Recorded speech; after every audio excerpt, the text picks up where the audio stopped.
Hello, my name's Edward. I'm a alcoholic. Yeah, I came here to Fred Brown's January 24th, and today's my 90th day.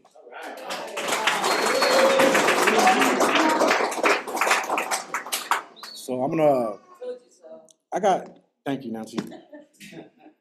Um, yeah, Nancy, man, she's been there since I got here, and she's seen a big change in me, and I've seen a big change in myself. Um, yeah, just man, that's like a birthday gift to me. My birthday was April 17th, and this is the first year I've ever been sober for my birthday, and I feel a lot different. I feel good now, great, man. I underestimated myself. I did it, like wow, man. Whew.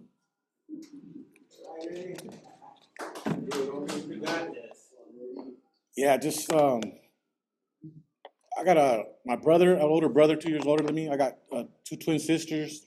They're 25, 40, 45. And I'm the middle child. Um, all my life, I was a bad little kid. My mom was the black sheep of her family. She had six sisters and one brother, and they all took care of us.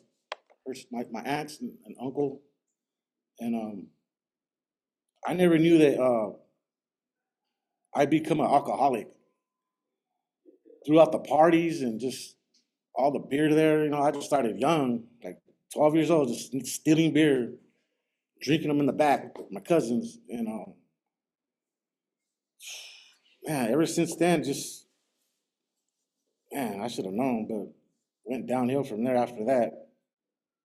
Just junior high, high school, drinking, ditching parties. That's my 20s. I drank all my 20 years. I've been drinking for 30 years. Never once stopped for 30 freaking years. But I'm 53 now. You know, I've seen a lot of my friends pass away.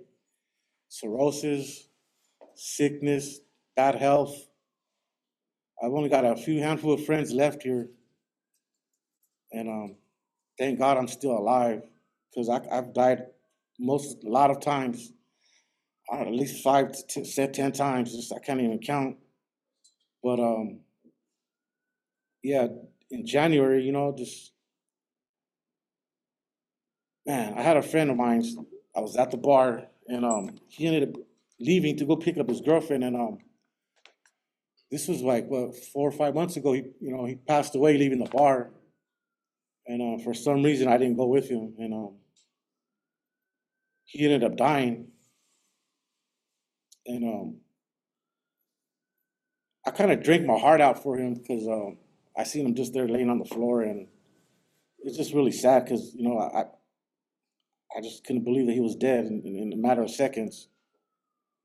So I ended up getting sick from drinking and dehydrated and just alcohol and drugs, pills, and I fucking overdosed. And I ended up waking up in the ambulance. I didn't know how I got in there, but my brother called the ambulance, and yeah, I got to the hospital, and they put IVs in me, and they told me I had overdose. They did a drug test on me, and I had all kinds of alcohol in me, and I wasn't eating right. I was sucked up. Man, I was bad, man. But doctors put sense into my head, and he told me that there's been a lot of people within the last year that have died, and it was just like he had something like said like 20 or 30 people have already died, overdosed and shit. And so I kind of like broke down and cried because I cried because I was alive. And for some reason, God saved my life. And he told me to seek help. And I told the doctor that I would seek help. And I really didn't think I was going to seek help. I just wanted to get out of there and just have another beer. That's how sick I was. And he told me to get a follow up at the Harbor Community Clinic. And so I did. And because I was seeking help, but I really didn't want the help. So I went to the clinic anyways, and I talked to Dr. Lusk, and he let me have it too. And I took his advice, and I talked to Gabriel Ramirez, and man, was my inspiration. He broke it down to me, and he also said, I'm headed for death. That's all you're headed for, Edward. Headed for death. And man, and I took his advice, and because he told me, like, I see him all the time now. I call him up every week just to get some advice from him. And he told me things do get better.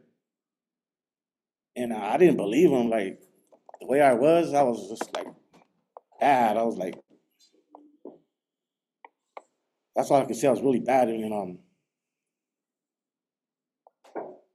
And I took his advice, and he signed me up for Fred Brown. And I said, man, I never been to a recovery center. Gabriel, man, how's it gonna be? And he told me, he goes, man, take it day one day at a time. Take it one day at a time, Edward. You can do it. And I was just like one ear and out the other. And so I took his advice, and I said yes. So he made the phone call to Fred Brown, and I remember I waited 2 days, and he kept calling me. You're gonna go still, right? I said, yeah. And I went back to drinking for the next day. I went out drinking. Yeah, I did.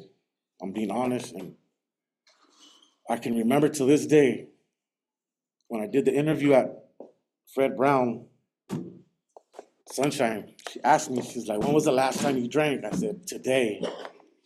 I drank. I remember, and yeah, I did drink. I was being honest with her, and I'm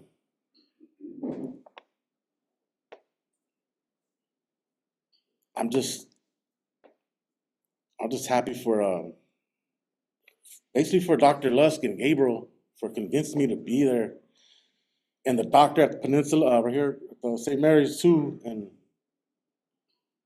I couldn't believe I was like that, and man, I was hollow. I had no heart. I forgot about my higher power, and I always believed when I was younger, my higher power, God, every day. My higher power, went to church, everything, catechism, church. My grandma always made me go. My mom always made me go. But I finally gave it a chance, and that first 2 weeks was really bad. I wanted to leave so bad, and I was really quiet, really quiet. The third week, I was still quiet, and then I started breaking out of my shell after that. My marbles started coming back. I was like, man, I just didn't want to do anything but sleep. And I don't know what to tell you guys, man. Man, I feel a lot better. I'm just happy that I'm alive again. And I gained about 25 pounds there.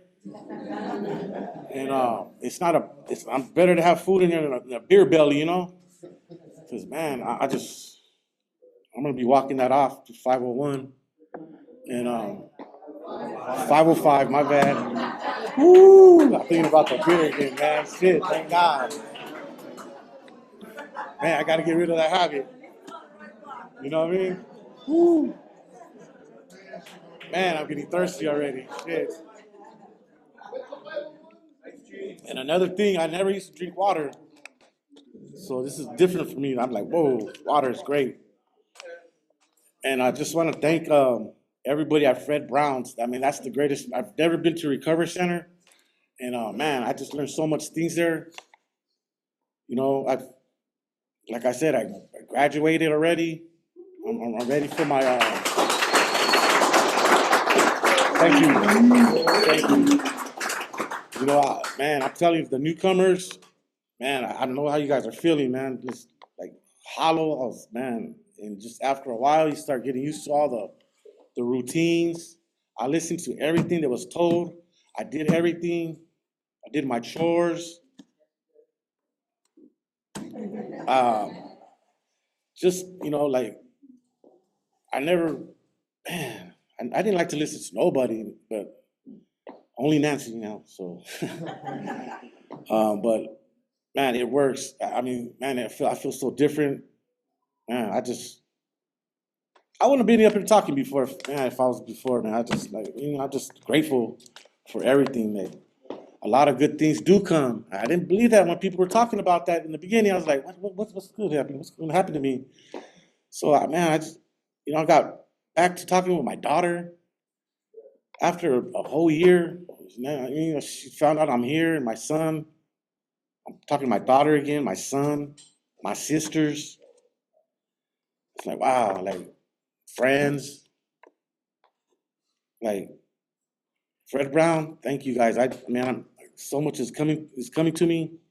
Got my glasses coming also. You know, shit. I got yeah. So I got my dental work, my tooth pulled, and everything else. Like I applied for my housing for Section 8. I got that on the way. So hopefully I get that. You know, so just man, just matter of time. You know, like now it's like I wanted everything in a hurry. Now I could just relax, do my own thing. Don't rush anything because I know things are coming better. Things are coming. I know that, and I didn't believe that before. And